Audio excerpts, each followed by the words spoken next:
Hi, Scott from Coach8. I have some amazing news.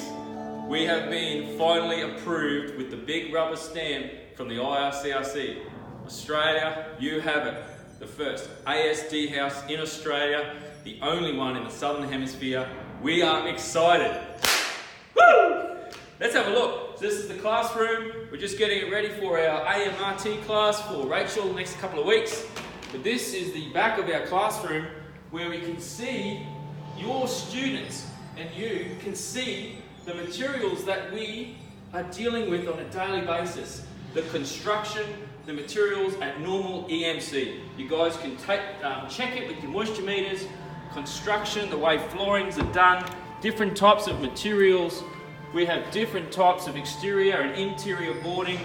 We have all these different types of insulation for you guys as well. Hardwood timber flooring with bearers, all different types of construction. Steel, timber framing, roofing, insulation, rondo, suspended ceilings. We'll be able to do containments on these sections here. You asked for it, you've got the best training centre here in Australia. Come up to Mackay, see you soon.